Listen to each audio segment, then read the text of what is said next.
Welcome to the Essentially You podcast, where we explore the science of happiness and well-being to help coaches and coaching leaders bring out the best in themselves and those they serve. If you're looking for new approaches to serve your clients or looking to create a culture of positivity and well-being in your organization, join me, Mark Mathia, on a journey of discovery and inspiration. Hi friends, Coach Mark here, and today I want to talk to you managers out there because I want to talk to you about moving from a boss to a coach, not moving vocations, but rather taking things we know as coaches and implementing them as managers or as bosses. Now, why does this matter? Well, first of all, I want you to know how much respect I have for each and every one of you. All of you who are out there in the front lines managing and leading people. A lot of people giggle and laugh and say, hey, it's a lot like babysitting. But I will tell you it is much more than babysitting. As a matter of fact, managers, according to Gallup, control about 70% of the variance in team engagement. All of that is attributed directly to the manager, which means most often people make decisions on their career based on the relationship with the manager. So how we show up every day matters. You know, the statistics Gallup shared on this is a little bit alarming. They tell us that 30% of us in the United States anyway are great managers. Congratulations if that's you. 20% of us are lousy managers. You should see me. And 50% of us are just there. They just exist. They're not good or bad, which is also frightening. Now, this also mirrors the engagement trends that Gallup puts out for the U.S., and the secret to success, according to both Gallup and my experience, is we need to double that 30% who are great managers to 60%. So we need to focus on our strengths, who's great, and we need to double that. We need to cut that 20% who are lousy, because lousy gets in the way of progress, down to some kind of single digits. And when we can do that as leaders and managers at work, we can set our organization up for growth. And growth at that point can take off.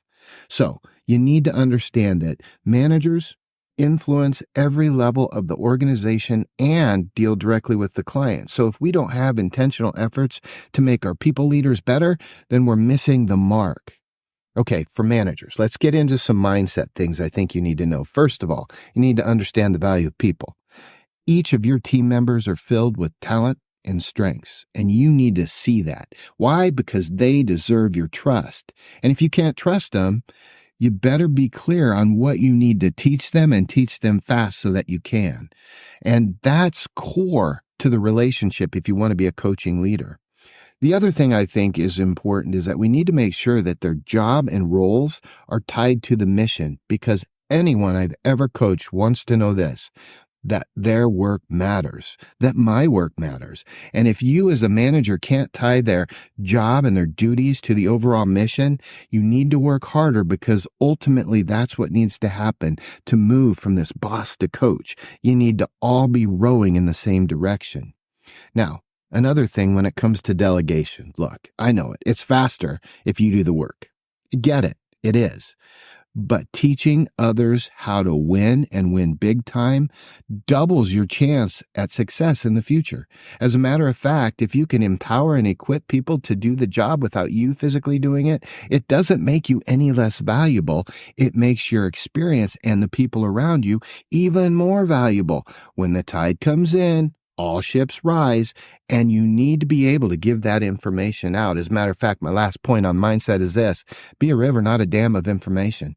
Do not be the small-minded kind of manager who uses information as a weapon. You withhold when you want to punish, you give when you want to reward.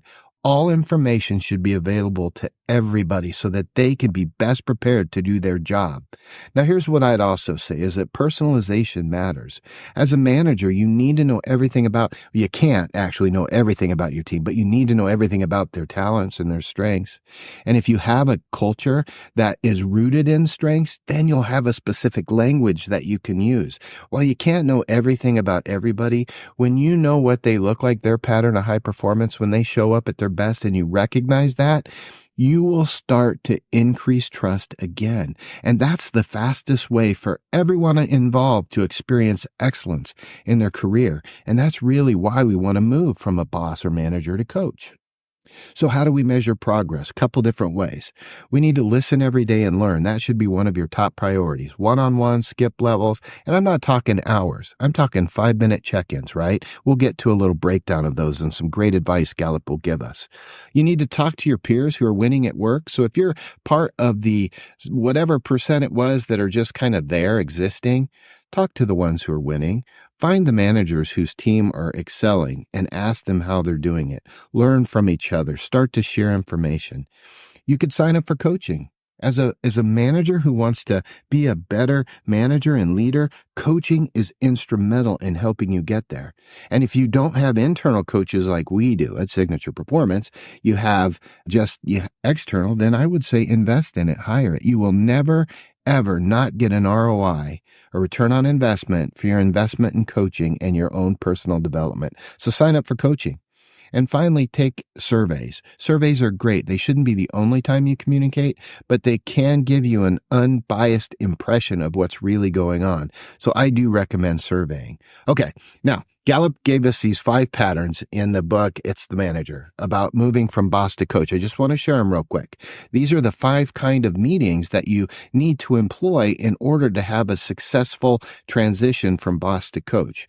First, you should have frequent role and relationship orientation. What does that mean? When people come onto your team, you need to teach them how to win. In their job currently, how does or what does winning look like? Help them learn that and get really clear so that your expectations are crystal clear and they know how to win.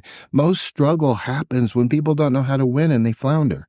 You should have quick connects. That's often and intentionally connecting and checking in both in strengths and in weaknesses or blind spots.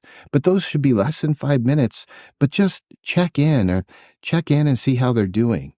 Then it gets to something else that's more important. It's developmental coaching.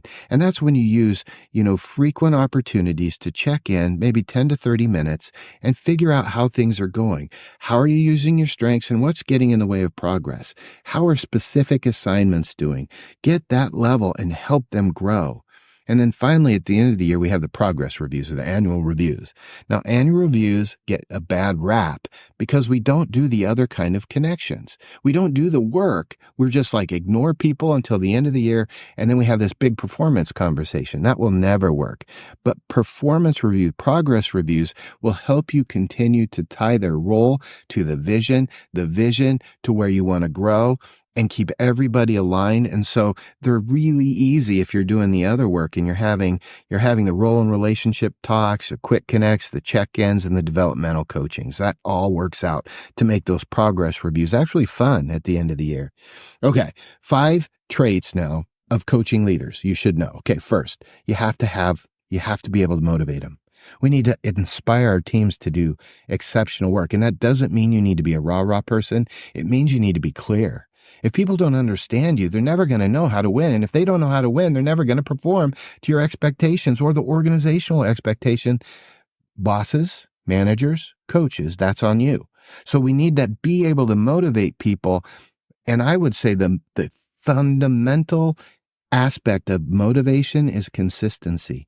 People want to know what it's like and how you're going to show up each day. So if you're erratic, if you're over emotional, if you're high one day, low the next day, angry one day, happy the next, don't expect your team to want to follow you. That's really a hard thing to do. Okay, so you have to be the kind that's consistent and motivate by having clear expectations so they know how to win. Finally, winning, you need to teach people how to win at work. If you could do that, boy, just be clear about what winning is, then you're really going to set yourself up for success. You need to integrate knowledge. This is on you, boss.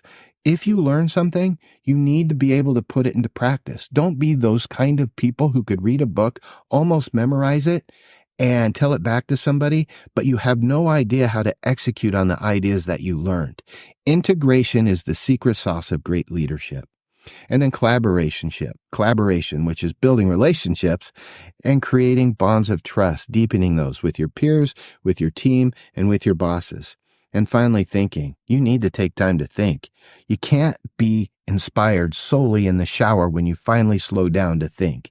Give yourself some time each and every day to have white space or thinking time.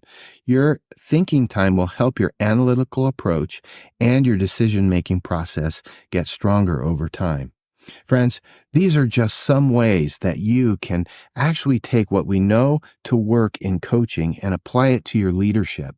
And if you can lean in and really begin to say, hey, I want to make that journey from boss to coach, I guarantee you that your career and those you serve as leader will benefit from the experience. So until we talk again, I want to wish you the best at leading, and I want to thank you.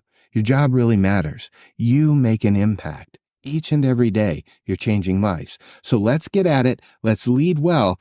And together, let's make that transformation from boss to coach. I'll talk to you next week.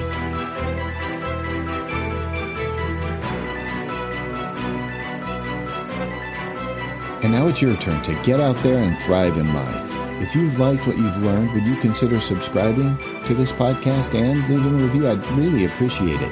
And if you have anything you would like addressed, you can reach out to me, Mark Mathia, at mark@markmathia.com. And until next week, I'm cheering for you.